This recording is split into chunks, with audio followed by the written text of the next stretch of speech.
my Sustainable Design Systems presentation. After our tour of Next, I started looking at in-store and online design analysis.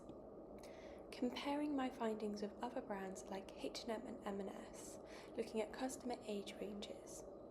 My in-store analysis, I looked at quality, finishes and material composition and price.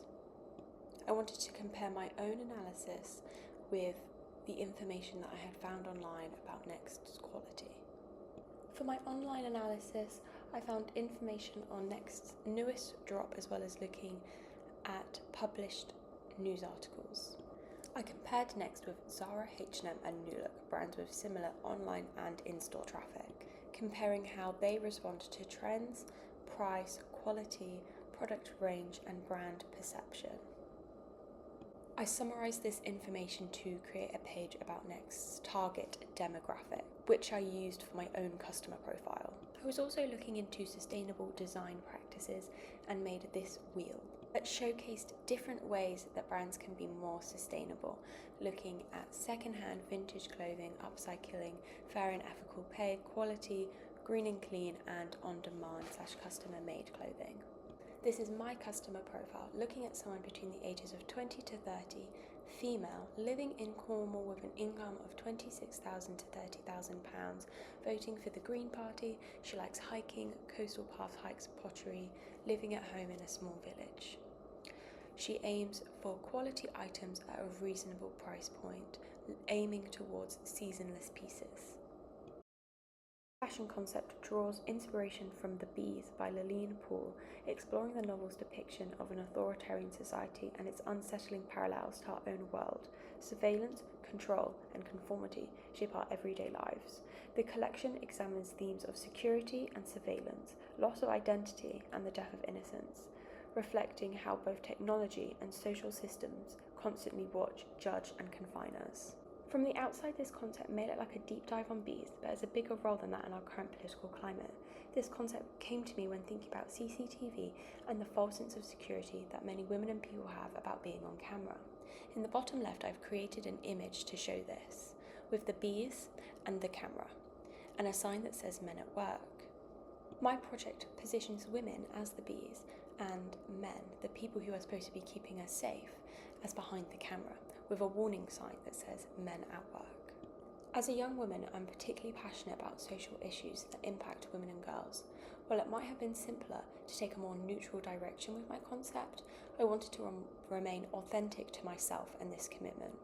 Considering Next's profoundly female demographic, the brand would be well positioned to collaborate with a women's charity, helping to raise awareness and drive positive change. While researching the Spring-Summer 2026 collections, I found a lot of large, oversized silhouettes. Marc Jacobs showed exaggerated proportions and volume with dramatic blooming silhouettes, while other brands showed silhouette and draping, loose drapes contouring around the body and natural forms.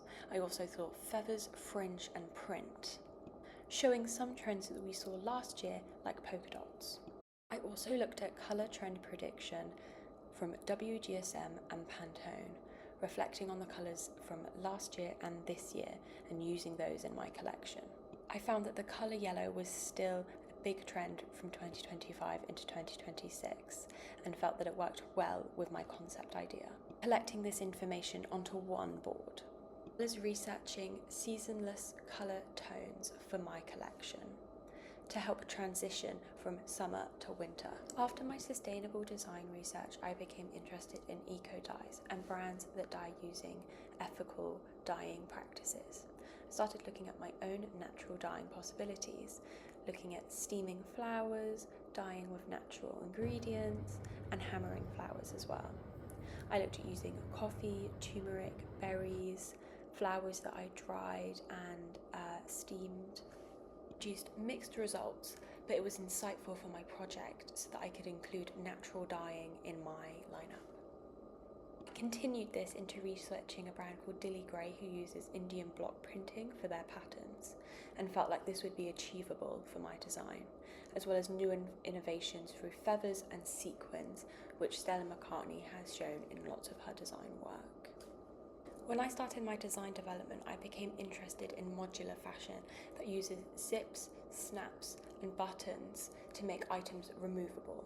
One of the brands I looked at was Dansum and Madder, who have coats with modular features where you can remove the sleeves and the hood, some of which are completely reversible. This allows clothing to have a longer lifespan by giving it more than one function. During our Cunnington and Sanderson workshop, we were introduced to zero waste cutting techniques. This one used 2 meters of white jersey fabric, which was draped over the mannequin, allowing the fabric to fall naturally. I used photos from this workshop to create more designs, and I also used photos from my mood boards. When researching sustainable materials, I was looking at natural fibres as well as new innovative products, which included Pinatex, iFelt, and Orange Skin production. I wanted to use a combination of natural fibres and innovative materials for my project.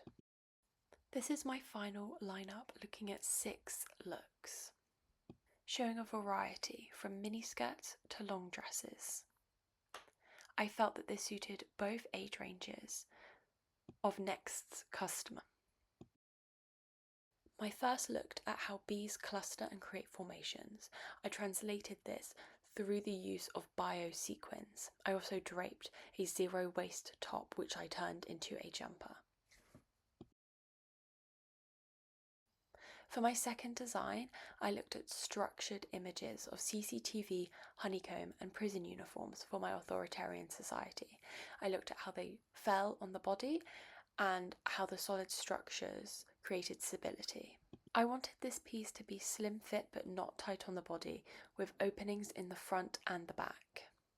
In this design, I largely drew inspiration for the Cunnington and Sanderson workshop.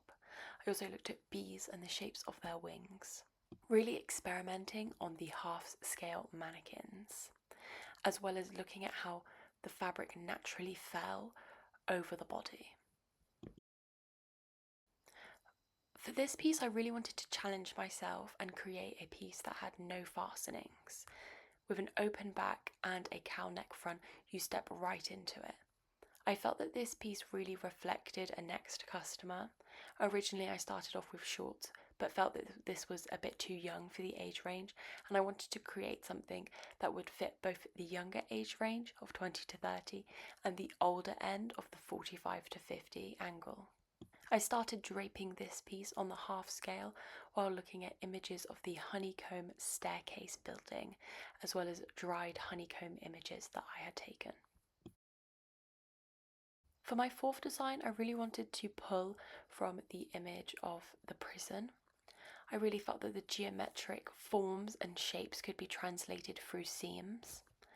And I wanted to bring in the oversized shapes that I had seen in the Spring/Summer 2026 collection.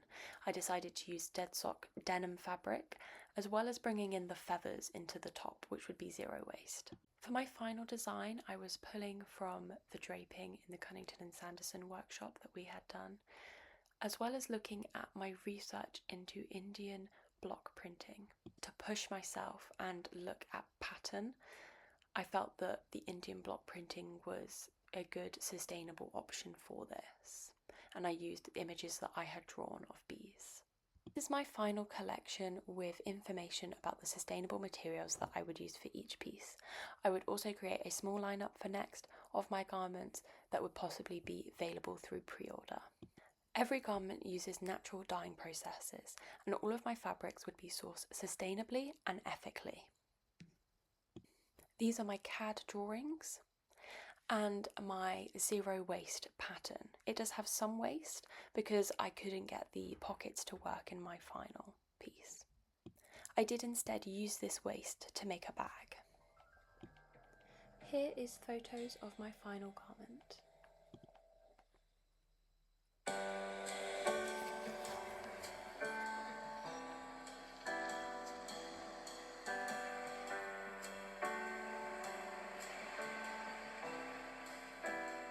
I am very happy with the overall outcome of my design.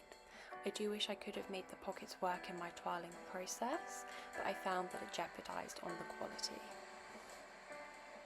It is possible to make my design completely zero waste, but I also think it's important to show brands what you can do with the waste of your product. With mine, I made a small bag.